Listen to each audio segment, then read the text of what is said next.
Ninja कमुई का episode number 2। पिछले episode में अपना मेन कैरेक्टर अपने फैमिली के साथ काफी ज्यादा खुश होता है, बट ज्यादा देर तक उसके वो खुशी रहती नहीं है। एंड वहाँ पे आ जाते हैं कुछ निंजा जो उसके फैमिली को पूरी तरह खत्म कर देते हैं। और फिर ये सब देखने के बाद अपने मेन कैरेक्टर को आ जाता है गुस्सा। जब दोबारा से लड़ाई होती है निंजा से तो वो उन्हें बड़ी बुरी तरह मारता है। उसके बाद उसकी लड़ाई हो जाती है निंजा बॉस से। और ये लड़ाई काफी अच्छी जाती है। निंजा बॉस को हरा के वो अपना रियल फेस दिखाता है। उसके बाद वो अपने घर को आग लगाता है, एक मास्क पहनता है। एंड ये एपिसोड यहीं पे खत्म हो जाता है। अब आगे तो इस एपिसोड के स्टार्ट में हमें बताया जाता है हमारे क्लैन के सीक्रेट बाहर नहीं आने चाहिए। एंड ऐसा कभी ना हो कि बाहर के लोगों को अपना सीक्रेट पता लगे। तो मेरे प्यारे निंजा पुत्रों, अभी तुम्हारा फर्ज है कि इसे सीक्रेट ही रखना है और जिसे भी पता लगे उसका काम तमाम कर दो। और जैसे कि हमें पता है कि कुछ समय पहले जापान पे एक टेररिस्ट अटैक हुआ था जिससे काफी लोगों को नुकसान पहुंचा है। सब लोग डरे पड़े हैं। अब इस जगह को हमें अपनी अथॉरिटी नहीं मान सकते। और इसी वजह से अब हमें एक नई अथॉरिटी बनानी पड़ेगी जो और भी ज्यादा ताकतवर हो। अब हमें विदेशों के साथ काम करना पड़ेगा। इसलिए हमें उन्हें अपनी निंजा टेक्निक्स भी बतानी पड़े। और अगर किसी ने इनकार करने की कोशिश की तो उसे वही के वही कतार करार दे के गोली मार दी जाएगी। यहाँ पे सीन चेंज होता है जहाँ पे हमें जॉय देखने को मिलता है जो याद कर रहा होता है कि कैसे उसकी फैमिली को मारा गया था। और वैसे कहीं ऐसा तो नहीं था कि जो एंड सारा नहीं चाहते थे ये सब, इसलिए उन्हें मार दिया गया।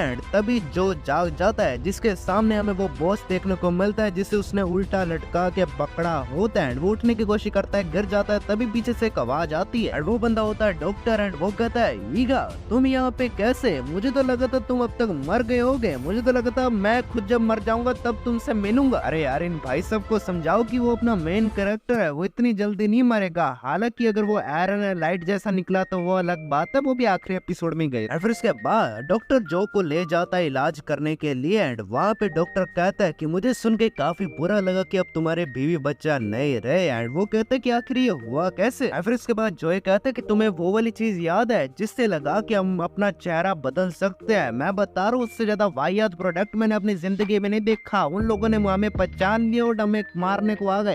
डॉक्टर साहब उसे काफी अजीब सी बात कहते हैं कि जब तुम मुझे मिलते हो तुम ऐसी हालत में क्यों मिलते हो? अरे यार इसे कोई समझाओ कि तुम डॉक्टर हो, जब भी पेशेंट तुम्हें मिलेगा तो बीमार हालत में मिलेगा, कोई सही हालत में मिलता है क्या डॉक्टर से? और फिर उसके बाद डॉक्टर जोए के वो निशान दिखता है जहाँ पे चोट लगी हुई थी। और वो उससे कहते हैं कि तुमने अपना सीक्रेट कर्स टेक्निक यूज किया है क्या? मतलब वो जो लास्ट में वो उसने नीडल मार मार के जो टेक्निक यूज किया उसकी बात ये कर रहा है। और फिर डॉक्टर साहब कहते हैं कि तुम्हें ये दोबारा से यूज नहीं करना चाहिए। फिर वो उसके पीछे एक निशान होता है वो दिखता है जो मतलब निंजा ने चाकू मार के उसे दिया होता है। वो कहता है तुम अभी तक जिंदा कैसे हो? कोई तो वजह होगी कि जिस कारण तुम जिंदा हो। मैं तो ना बचता भाई, main character for a reason, ये कोई नहीं बोलेगा। एंड उसके बाद अपना डॉक्टर साहब कहते हैं कि मैं तुम्हें मार डालूंगा अगर तुमने ये फिर से यूज किया। फिर उसके बाद अपना डॉक्टर कहते हैं कि तुम्हें 6-7 दिन की रेस्ट लेनी चाहिए। जो कहते हैं मैं थोड़ा बहुत हैंडल सकता हूँ क्योंकि हमारे जो बाहर मेहमान खड़ा है मुझे उसको भी हैंडल करना है। फिर डॉक्टर पूछता है कि ऐसा क्यों? फिर जो कहता है कि मेरे को चाहिए बदला।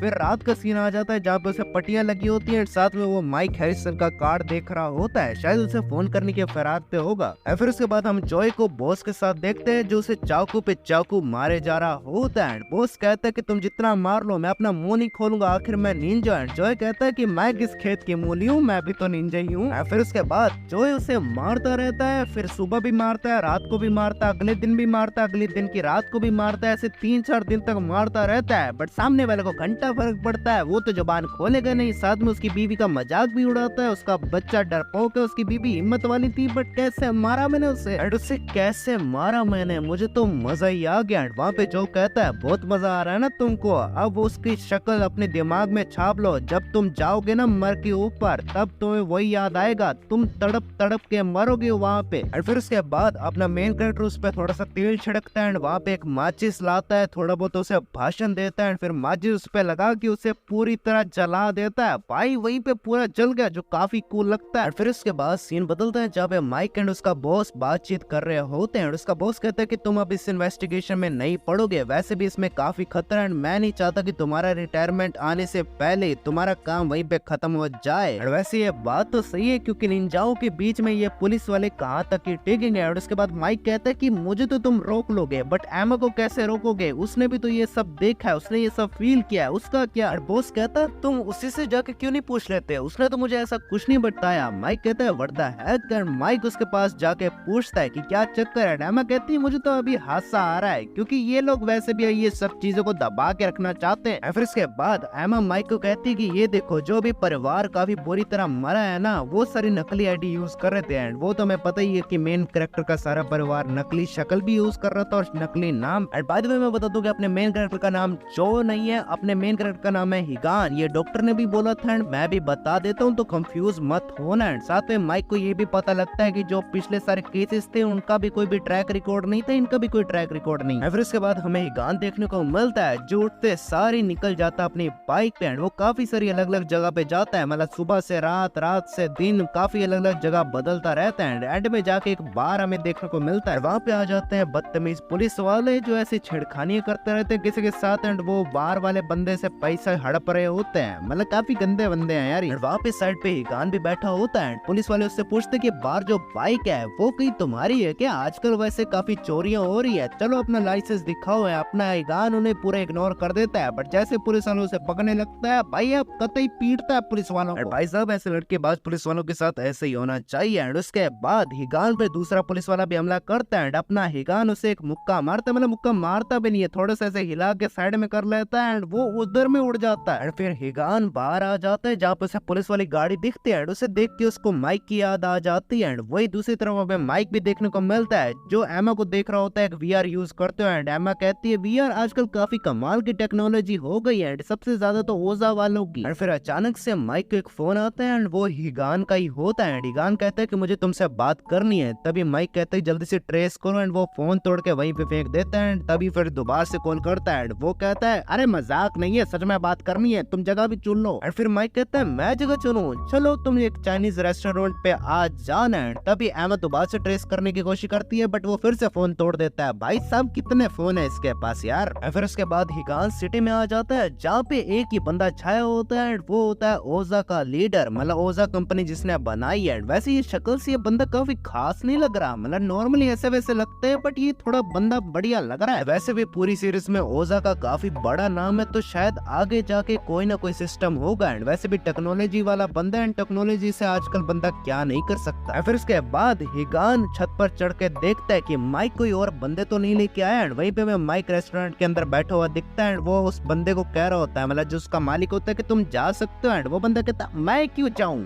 मेरी जगह है, मेरा एरिया इस सेंट में। एंड देन तभी वहाँ पे हिगान भी आ जाता है। वो बंदा कहता है चलो मैं 30 मिनट में आ रहा हूँ, यहाँ पे कुछ सामान पड़ा है खाने वाला, वो डिलीवरी वाले बॉय ले जाएंगे, तो तब तक चिल करो। और फिर तभी माइक कहता है कि मुझे तुम्हारा चेहरा देखना है। हिगान कहता है चेहरा देख के क्या करोगे, ये लो तुम्हारा कार्ड, इससे प्रूव हो गया। माइक कहता है इससे क्या प्रूव होगा। वो कहता है मैं सिर्फ यहाँ पे सवाल पूछने आया, थोड़े जवाब लेने आया, तो वो मेरे को दो। और माइक कहता है चलो ठीक है, जो तुम्हें चाहिए मैं बताऊंगा, बट तुम्हें मेरे भी सवालों का जवाब देना पड़ेगा। हिगान कहता है कोई बात नहीं। और फिर माइक शांति से बात करने की जगह उस पर बंदूक टांग देता है। भाई इससे मैंने उम्मीद नहीं की थी यार, मेरे को तो ये काफी अच्छा लगने लगा था यार। इसलिए सीधा गन निकाल ली और कहता है सरेंडर करो, झुक जाओ मेरे सामने। यार तभी कुछ डिलीवरी बॉय आते हैं, 1 2 3, और फिर आते हैं जाते हैं। फिर उसके बाद एक चौथा बंदा आता है, बट वहाँ पे कोई भी सामान ही नहीं होता खाने वाला, तो इसका मतलब समझे दिया यहाँ पे कुछ तो गड़बड़ है। वो अचानक से उन पे हमला कर देता है। तभी हिगान अपना मास्क उतार के उससे बचने की कोशिश करता है। फिर इसके बाद वो बंदा माइक पर हमला करने लग जाता है। इसका सबसे बड़ा कारण है कि अपने माइक को चुल मची हुई है। वो बंदा उस पे बंदूक मारे जा रहा है। भाई तुझसे कुछ हो जाएगा, मतलब वो निंजा है यार, तू कहाँ पुलिस वाला कहाँ टिक रहा उसके सामने। फिर अचानक से वो जो निंजा होता है वो अपने 4 हाथ कर लेता है। एक तरफ से वो माइक को मार रहा होता है, एक तरफ वो हिगान को मार रहा होता है। तभी हिगान भी अपने एक सीक्रेट टेक्निक यूज करता है, वो भी अपने 4 हाथ निकाल लेता है। भाई साहब फोरम वर्सेस फोरम की लड़ाई, मैं तो बेंटन के नए सीजन का इंतजार कर रहा था, यहीं पे देखने को मिल गया। फिर उसके बाद जो डिलीवरी बॉय होता है उसका अचानक से एक डबल रोल हो जाता है, मतलब 4 हाथ कम थे, कोई 4 हाथ वाला एक और ले गया। अपना हिगान भी किसी से कम नहीं था, वो हीट ब्लास्ट बन के उन पे फायर मारे जा रहा है। पूरा बेंटन सीरीज यहीं पे दिखा दो यार। फिर उसके बाद हिगान उन दोनों का काम तमाम कर देता है। तभी माइक हिगान की चेहरा देख के कहता है कि वो वाला बंदा कहाँ गया जो हॉस्पिटल में था। वो फिर अपना वो पूरा ट्राई करके दिखाता है कि ये लो ये ऐसा मास्क पहनते हैं, वो बंदा निंजा था, मैं निंजा हूँ। हिगान ऐसे ही सारा बता देता है कि ये सब चीजें क्यों हुई। एंड तभी अचानक से गाड़ी आती है, बाहर डिशम करने लग जाती है। फिर तो एकदम से मिसाइल ही छोड़ देती है। भाई पूरी जगह खत्म वहीं पे। अरे भाई साहब मिसाइल लॉन्चर निकाल लिया भाई, क्या ही चल रहा है भाई, मैं बता रहा हूँ जो चल रहा है मस्त चल रहा है अभी। फिर उसके बाद वो लॉन्चर मारने के बाद वहाँ से निकल जाते हैं। अरे देख तो लो जिंदा है या नहीं। वैसे लॉन्चर मारा है तो कहीं जिंदा हो गए, बट एक्चुअली वो दोनों जिंदा होते हैं। हाइकन ऊपर छत पे चले जाते हैं, अपना जो मोटू होता है वो देखता है कि ये कैसा हथियार है, मेरा डिफेंस डिफेंस ऐसे तबाह कर दिया। और वैसे जो भी को ये हथियार मस्त तो था। एंड उसके बाद अचानक से ओजा की स्क्रीन आने लग जाती है एंड वो बंदा बोलने लग जाता है। अपने माइक को थोड़ा सा शक होता है कि ये हर जगह कहाँ पहुंच जाता है, इसका मतलब समझे थे यार, कुछ तो गड़बड़ है। एपिसोड के लास्ट में हमें एक और निंजा देखने को मिलता है, उसका नाम होता है जाय, जो अपने मास्टर से बात कर रहा होता है कि हिगान फिर से बच गया। एंड मैं बता दूं कि जाय का आगे जाके काफी बड़ा रोल होगा। मैंने मांगा पढ़ी एंड वैसे भी इसके एपिसोड आ चुके थे, मैं वो देख ही चुका हूँ यार। और ये एपिसोड यहीं पे खत्म हो जाता है। बाकी तुम मुझे बताना कि ये सीरीज आगे कंटिन्यू रखना चाहते हो या नहीं रखना चाहते हो, और क्या रखना चाहते हो। अगर रखना चाहते हो तो वो बताना मुझको। और बाकी पीक वर्स का ये एपिसोड इतना ही था। उम्मीद करता हूँ कि आपको अच्छा लगा होगा, तो वीडियो को लाइक कर देना, चैनल को सब्सक्राइब कर देना एंड शेयर करना मत भूलिएगा। तो हम मिलेंगे आपको अगले वीडियो के साथ, एक और नए एपिसोड के साथ, एक और नई सीरीज के साथ। तब तक के लिए नमस्कार, सत श्री अकाल, किम चोकस सकाय, बाय बाय।